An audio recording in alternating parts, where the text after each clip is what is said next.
وزیر اعلیٰ بلوچستان میر عبدالقدوس بزنجو کا گرین بس سروس کے حوالے سے اہم فیصلہ۔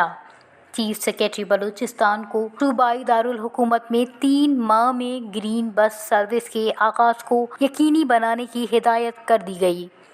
وزیر اعلیٰ نے گزشتہ روز گرین بس سروس سے متعلق شائع ہونے والی خبر کا نوٹس لیا تھا۔ اگلے 3 ماہ میں کوئٹہ کی سڑکوں پر گرین بسیں چل پڑیں گی۔ وزیر اعلیٰ کا کہنا ہے کہ یہ کوئٹہ کے شہریوں کے لیے باوقار سفری سہولیات کی فراہمی کو یقینی بنائے گا۔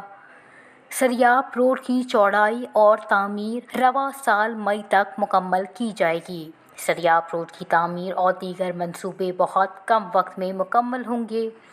چیف سیکرٹری بلوچستان عبدالعزیز عقیلی نے متعلقہ حکام کو سریاب روڈ کو رواں سال مئی تک مکمل کرنے کی ہدایت بھی کی ہے۔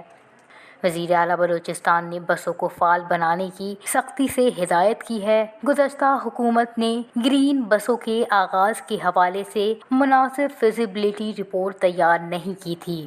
پروجیکٹ کے آغاز کے حوالے سے کوئی مناسب معیاری آپریٹنگ طریقہ کار SOP نہیں تھا۔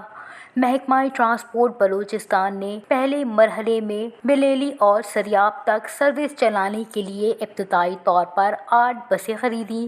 محکمہ ٹرانسپورٹ بلوچستان نے ابتدائی طور پر شہر کے لیے 100 بسیں خریدنے کی تجویز پیش کی تھی۔ مکمل غور و خوض کے بعد حکومت نے کوئٹہ شہر میں ٹریفک اور دیگر انتظامی مسائل کی وجہ سے صرف 8 بسیں خریدنے کا فیصلہ کیا۔ کوئٹہ کے شہری باوقار سفر سے محروم رہے اور وہ اپنی منزلوں تک پہنچنے کے لیے پرانی لوکل بسوں میں سفر کرنے پر مجبور رہے۔ گرین بس سروس کا آغاز کوئٹہ کی عوام کے دیرینہ مطالبات میں سے ایک تھا۔